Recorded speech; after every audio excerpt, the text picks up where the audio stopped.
Joining with Paddle TV with yet another in-depth, unbiased gear review, and in this video, I am testing something that I've been wanting to test for a very long time. You know, there's not many types of paddle crafts that I've never tried before. I've been paddling for well over 30 years, and the past 5 years in particular, I've been trying lots of different boats. I've reviewed almost 100 boats at this point, but I've never tested one of these. This is a packraft.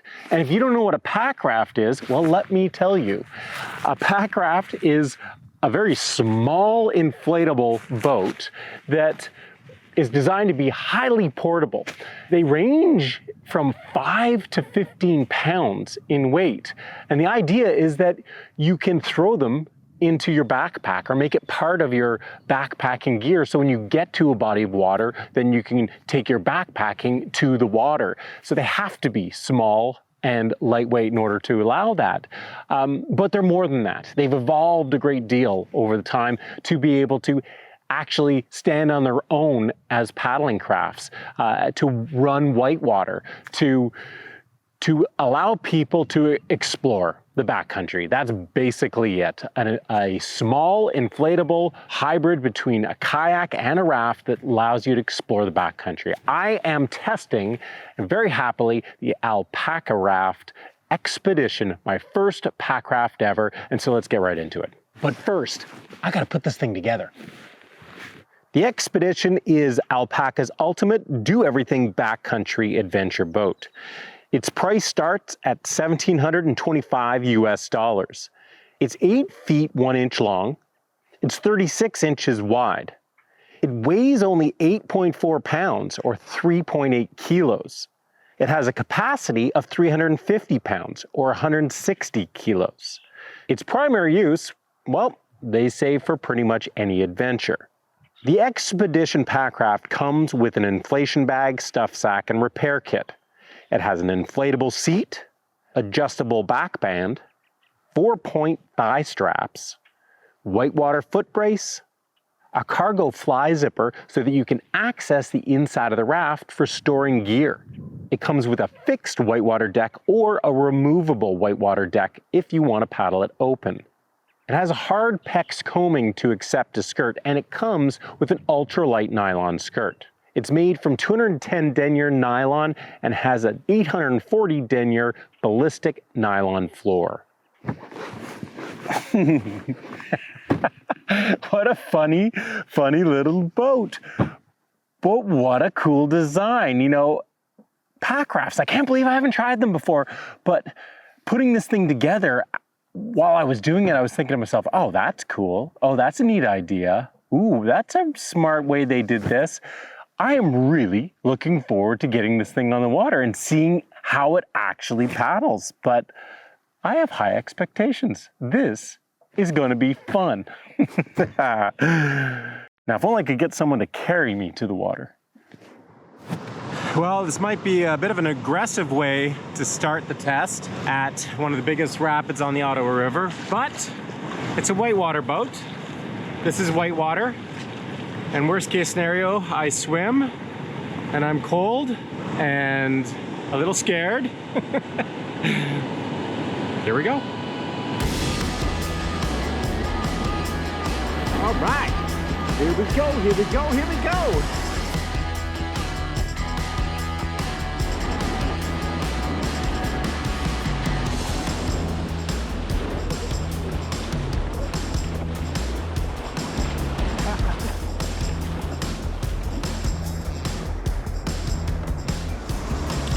Go again.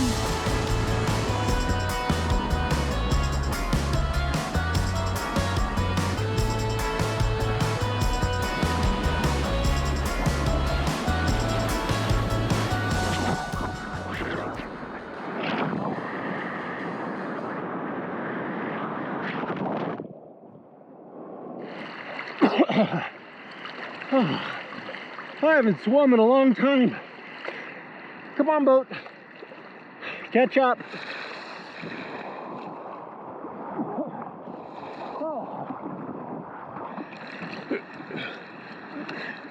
It's so light, tough to get back into.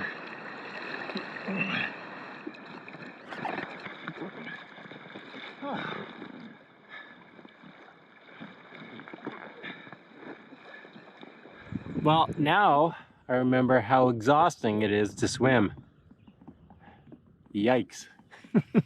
Well, there we go. That was a fun test. I love testing new types of boats, and I don't get to test new types of boats very often because I've been paddling so long and there aren't that many new types of boats, but a packraft is something I've wanted to test for a long time, and I'm so glad I did, even though I swam through a pretty big rapid. Fun, fun, fun. And that's the best way to describe packrafting, my experience with packrafting so far. Fun, fun, fun. I wish I could have had a bit more fun. Unfortunately, on the Ottawa, they have a rule, the rafting companies who control the put-in and the takeout, that you can't take inflatable crafts down the river of any type, which means packrafts. You can't come to the Ottawa and use a packraft or an inflatable kayak for that matter. And so that's really, it's just disappointing that I couldn't take it down the full river. And I think it's a pretty out of touch with the times rule too, but I love Owl and Wilderness Tours. Those companies have played such a huge role in my life and so many people's lives here. So it's not a knock on them. It's just a bad rule. Change the rule. All right, so let's talk about the Alpacka Expedition, and let's start like I always do with portability. It's an 8.5 pound kayak. I would say that is about as portable as a kayak can get, both when it's packed up into a small package or when it's fully inflated and you're carrying it around. You could spin the boat on your finger. I have one of those little football-sized dogs, and my dog is heavy, the kind that, you know, is always on your lap, sleeps on your chest, and you don't hardly even notice it. My dog's heavier than that kayak. The other thing about portability is how easy it was to inflate. It comes with an inflation bag, and I was like, oh boy, this is gonna be a pain in the butt. It was surprisingly easy to fill this boat with that inflation bag. I didn't feel like I needed an electric pump, and I rarely say that. So top marks for portability. Now, just a quick break from the video to let you know about the free online paddling safety course from the ACA. They came out with it about 2 years ago, and so you may know about it. If you don't, you should know about it because it's free, it doesn't take too long, and it can make a huge difference. They just released 3 new modules: a kayak fishing module, a nautical rules of the road, so if you're paddling on bodies of water that have powerboat traffic, and a paddling rescues module. They only take a few minutes each. They're definitely worth doing. If you're an experienced paddler, as a refresher course, if you're new to paddling, they're pretty much a must-do. It's must-have knowledge. And so take a few minutes. I'll leave a link in the description box down below and take the paddling safety courses from the ACA. Now let's talk about performance. Interesting. This is an interesting topic, the performance, because top marks and bottom marks. Let's start with the bottom marks. This thing is about as slow as a paddle craft can be. It's only 8 feet long. And it's wide. It doesn't have a skeg or any kind of fins, removable fins. So every stroke you take turns the boat. This is a slow boat. It's not designed for paddling flat water, not much flat water. I shouldn't say that. It's kind of designed for doing anything. It's the fact that you can get on the water. You can take this 8.5 pound craft, have it in your backpack when you're going on a backpacking trip, or you can lug it into a lake or a river. That lugging a full-size kayak would be epic. That's what it's about. And so it can do everything. Is it great on flat water? Absolutely not. It's slow. It's a slug on flat water. But in the whitewater, when you have current, it is as fun as a kayak really gets. Does that mean it's as high performing as a kayak gets? No. Whitewater kayak specifics are better performing, but this boat was really fun. I was giggling. I was literally giggling while paddling the river.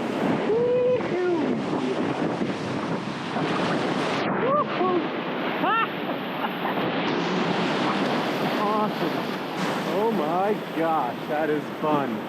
the front of the kayak, the bow of the kayak, just really doesn't want to go underwater. It just skips over the waves and holes.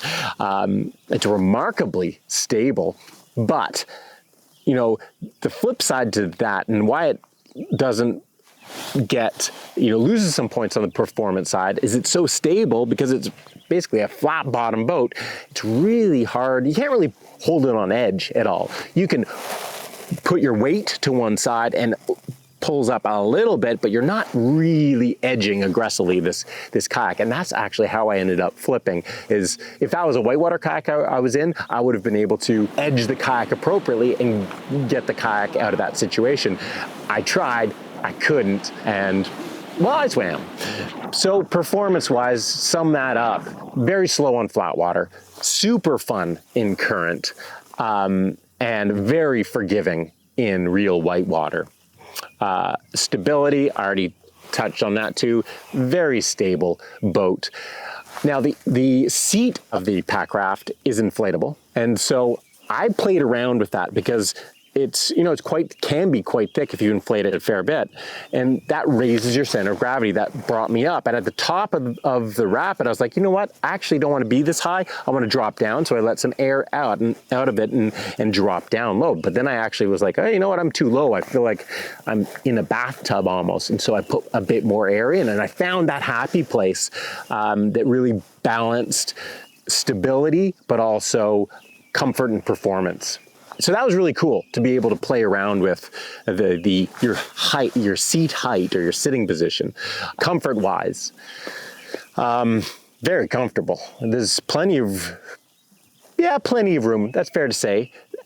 In this boat, I'm 6'2", 34-inch inseam. You couldn't be too much bigger than I am and be comfortable in it, but it has a full, beautiful back band. It has great thigh straps. It even has some foot support. With all that support, not to mention the side, the tubes providing support as well, it's comfortable. You just feel locked in. The other thing that's worth mentioning about comfort is the seams on the boat.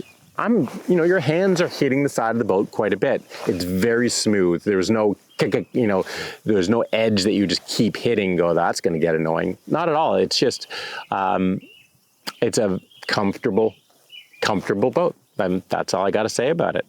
Now, there's not many features to talk about, but I would like to talk about, there's two features actually to talk about. One I really didn't get to test, and that's the T-zip. That's a zipper on the back of the boat that gives you access to the full interior. So if you don't know anything about packrafts, what that zipper does is it allows you to use the inside of the packraft as storage. And that's cool. The other feature that I want to talk about is the cockpit combing and the skirt that comes with this. It's a very floppy cockpit combing. It's a nylon, very simple skirt. And I was like, ooh, taking this into whitewater, this is just waiting for a wave to drop on this thing and implode. But what I quickly learned is that when you have that skirt on, because the cockpit rim is flexible too, when you push down on this skirt, it's not just going to pull off the sides, because the sides actually bend up with it. And so it's forgiving. I mean, the cockpit combing is forgiving. And so it actually, even though it's a very basic nylon skirt, it provides a very confidence-inspiring seal. I wasn't concerned about exploding on me. And that was a really nice surprise. So who is this packraft for? Well, this packraft is for someone who isn't getting a boat just to do flat water paddling, unless they want to do flat water paddling in locations that requires hiking a boat in a long way. If that's what you need to do, then just what a great option. It's so light and so easy to move around. Otherwise, not the best flat water boat on its own. It's someone who wants a boat where weight is of paramount importance, but also someone who wants to run rivers, and weight almost doesn't matter. It's just they want a fun river boat, but don't want to go to a tippier whitewater kayak, want the stability that comes from the raft-like platform of this thing. but the maneuverability that comes from having only an 8-foot long boat instead of a big, long inflatable kayak or raft. So someone who wants a playful river running boat. Value. Now let's talk value. The packages start around $1,700 US. For me, you pay around $1,500 to $1,700 US these days for any whitewater kayak. And that's what you're getting with the packraft. You're basically getting a whitewater kayak. It's a little premium, but not a big one. And it's a whitewater kayak that packs down to 8.5 pounds.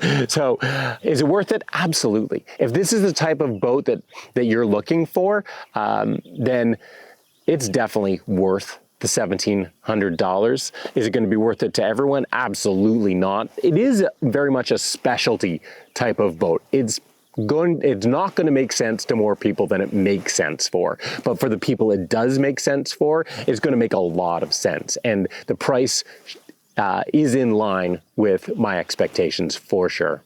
So there you have it, my review of the Alpacka Expedition. I'm definitely going to paddle this boat again. You know, I think that's probably a great way to sum it all up. There are boats that I review, and I'm like, you know what? That was fun to review. That gave me new insight into a different type of boat. But there are other boats where I'm like, yeah, that was fun. This is a boat I want to keep. I'm going to keep and I'm going to use again. And falls into that category.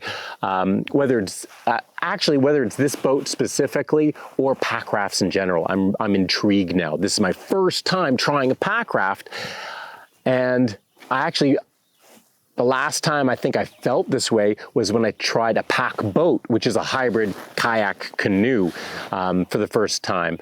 And same thing happened to me there. I was like, ooh, the light went on and I realized I get it. You know, this is a compromise. It provides the best of a kayak and the best of a raft in a package. And there is definitely a space in my paddling gear shed for this boat. So hope you guys have enjoyed this review. Give pack rafting a try. Pretty darn cool, I have to say. If you have more experience pack rafting, please do share. This is my first time pack rafting, so you know, this is all new to me. I'm learning. I plan on doing a whole bunch more pack rafting. Not a whole bunch more, but I actually plan on doing a multi-day trip this summer, so stay tuned for that one. But yeah, if you have more experience, leave a comment down below. Share your experiences with either this particular boat or pack rafts in general, and give the video a thumbs up if you like it. Subscribe to Paddle TV if you haven't already, and stay tuned. We got lots more paddling tips, paddling gear reviews, and paddling adventures.